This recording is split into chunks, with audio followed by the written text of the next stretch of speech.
Bonjour à tous, bienvenue dans ce programme de 15 minutes de grâce et de vérité. Nous aurons le pasteur Fabien Larubard qui apportera l'évangile à nos cœurs et nous allons louer le Seigneur avant d'entendre l'évangile. Ouvrons grand nos cœurs et nous allons célébrer le Seigneur. Alléluia. Seigneur, Seigneur Saint, tu es ma force et ma forteresse, Seigneur. Seigneur Saint, c'est sur toi que je me tiens. Seigneur, Seigneur Saint, j'ai confiance en ta grande puissance. Seigneur, Seigneur Saint, mon salut est entre tes mains. Oh Jésus, ta fidélité est pour moi un surabri. Je me réjouis en ton amour, je me réjouis en toi. Oh Jésus, c'est par ta victoire que je suis délivré. Je me réjouis en ton amour, je me réjouis en toi. Je me réjouis en ton amour, je me réjouis en toi.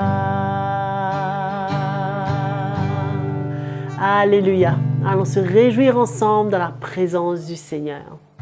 Nous allons entendre l'évangile et je vous retrouve après.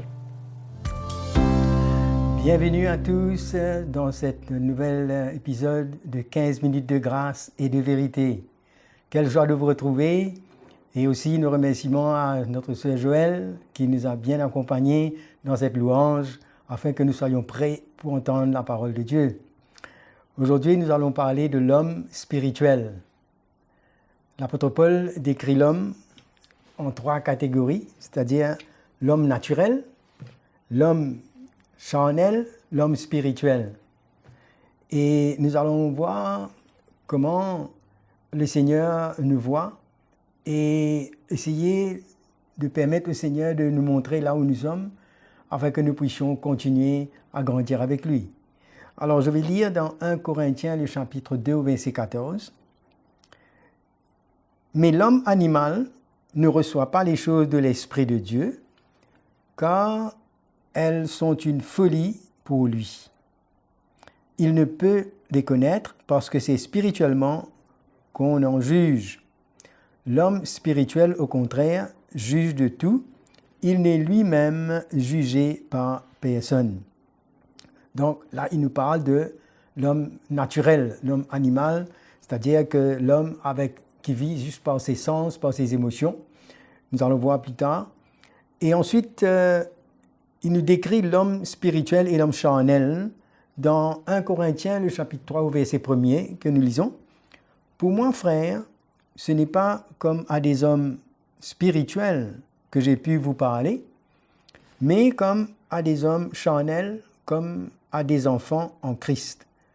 Je vous ai donné du lait et non de la nourriture solide, car vous ne pouviez pas la supporter et vous ne le pouvez pas même à présent. » Donc, peu importe qui on est, peu importe notre statut social, riche ou pauvre, on est tous dans une de ces catégories et nous voyons que l'homme naturel, c'est ce qu'il décrit comme l'homme animal, c'est-à-dire l'homme qui vit par ses sens naturels, l'homme tiré de la poussière, l'homme qui, après le péché, a perdu la gloire de Dieu.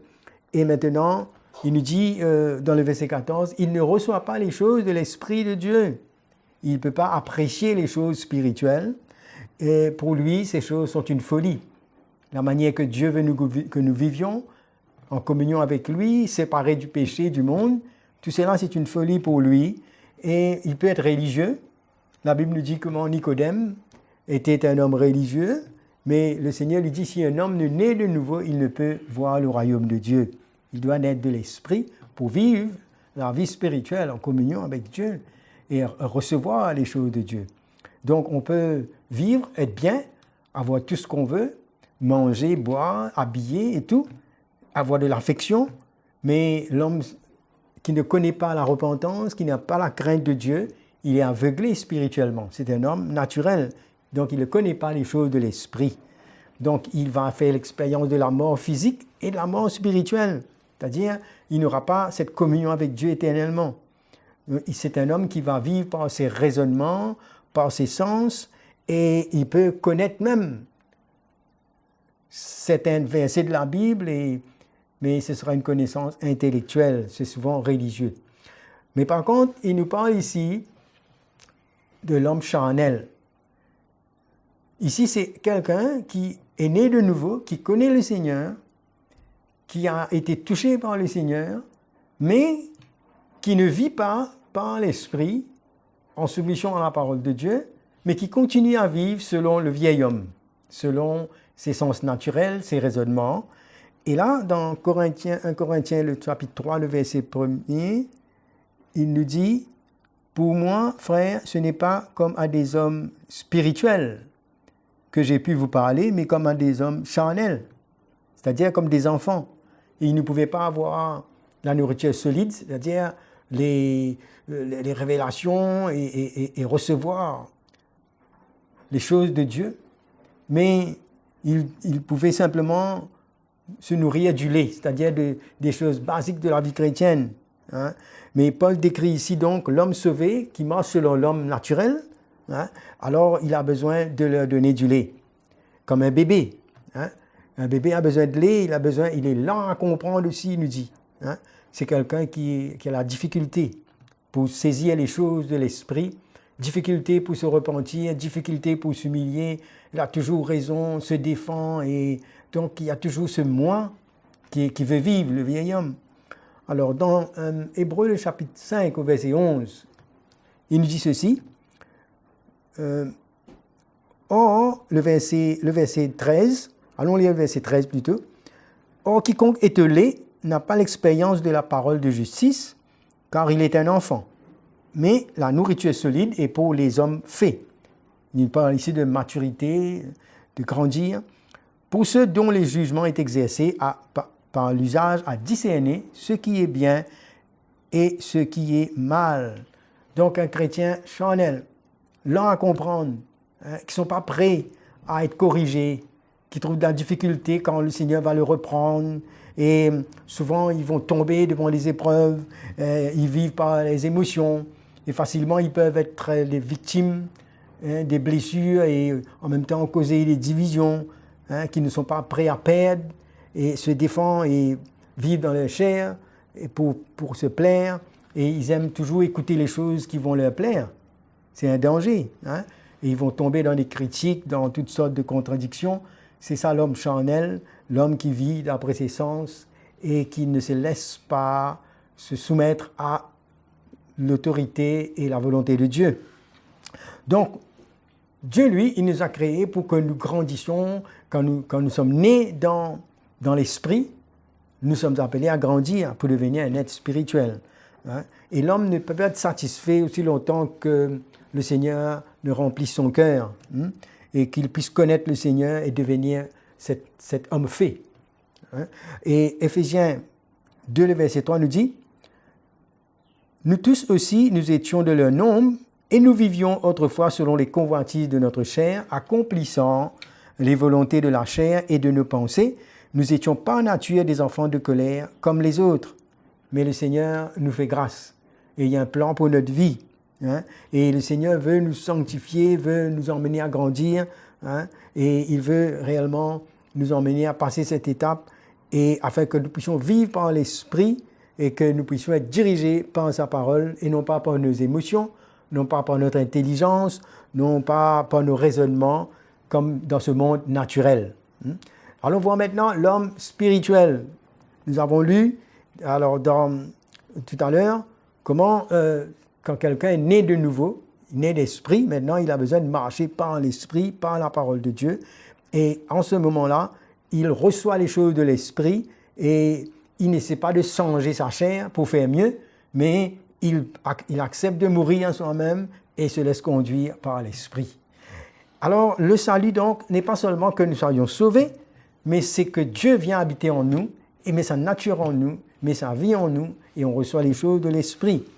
Alors, il apprend les choses par l'esprit. 1 Corinthiens, le chapitre 2, verset 12, Or, nous n'avons pas reçu l'esprit du monde, mais l'esprit qui vient de Dieu, afin que nous connaissions les choses de Dieu que Dieu nous a données par sa grâce. Et dans le verset 15, il nous dit, l'homme spirituel, au contraire, juge de tout. Il n'est lui-même jugé par personne. C'est-à-dire, il a le discernement des choses, il évalue les choses et les situations différemment de l'homme charnel ou de l'homme naturel. Il va examiner les choses morales, spirituelles, il voit dedans la pensée de Christ, il ne va pas raisonner selon la manière que le monde pense, selon l'intelligence humaine, mais il ne va pas se laisser tromper par le système de ce monde, mais il va être en soumission à l'Esprit de Dieu et ne va pas laisser ses raisonnements prendre le dessus. Et donc, il n'est jugé par personne, c'est-à-dire il peut comprendre celui qui n'est pas sauvé, il comprend là où il est, mais personne ne le comprend parce que ce n'est que dans l'Esprit qu'on peut le comprendre. Et lui, il voit la réalité de ceux qui meurent dans la chair et il voit que c'est une folie. Alors, il va discerner ce qui vient de Dieu et le temps de Dieu et la manière que Dieu agit. Ce sera un homme qui marche vers la perfection, même qui n'est pas arrivé, il a encore ses imperfections, mais il court vers le but, comme Paul dit. Il sera toujours prêt à s'humilier, toujours prêt à être sensible à l'Esprit de Dieu pour se repentir, et il ne va pas être découragé pour s'arrêter à mi-chemin, il va persévérer, il va avoir une soif dans la parole du Seigneur, et il y a une crainte de Dieu qui l'anime. C'est l'homme spirituel. Il a une vie de l'esprit et il ne va pas se laisser gagner et marcher par ses émotions. Il va choisir son environnement, il va discerner ce qui est bon pour lui, qui va l'aider à grandir et il va accepter la réprimande, la correction. Il va être prudent dans ses relations, dans ses décisions, dans ses choix, dans tout ce qu'il fait, dans ses loisirs, son argent, son travail, ses voyages, tout ce qui concerne sa vie, il va mettre Dieu en premier, il aura la crainte de Dieu. Donc, c'est celui aussi qui va pardonner. Il va apprendre à supporter. Son exemple, c'est Christ, l'homme spirituel, et il va prendre ce chemin étroit pour aller jusqu'au bout. Donc, c'est quelqu'un qui ne va pas vivre pour sa chair, et même que, comme Paul dit, mais tu t'es permis, mais tu n'es pas utile, il va choisir tout ce qui est utile pour qu'il puisse grandir avec le Seigneur. Voilà en quelques mots toutes ces catégories. Il y a l'homme naturel, l'homme spirituel et l'homme charnel. Maintenant, le Seigneur nous appelle, lui, son cœur, c'est d'être dans ces catégories, d'être des hommes et des femmes spirituels pour faire honneur au Seigneur, pour grandir et pour porter le parfum de Jésus-Christ. Voilà, je termine ici. Que le Seigneur vous encourage et vous bénisse dans votre marche avec lui. Je vous retrouve à une prochaine fois. Nous remercions le pasteur Fabien Larubard pour cet encouragement, pour ce partage du jour. Et je suis sûre que là où vous êtes, vous avez été bénis. Donc, continuez à venir et à nous encourager avec vos écrits, avec vos témoignages. N'oubliez pas, nous avons bien sûr notre chaîne YouTube City Maille et nous vous mettrons en ligne l'adresse email affichée sur l'écran à laquelle vous pouvez nous écrire et nous encourager aussi par vos témoignages. Nous nous reverrons à la prochaine session et en attendant, que le Seigneur vous bénisse.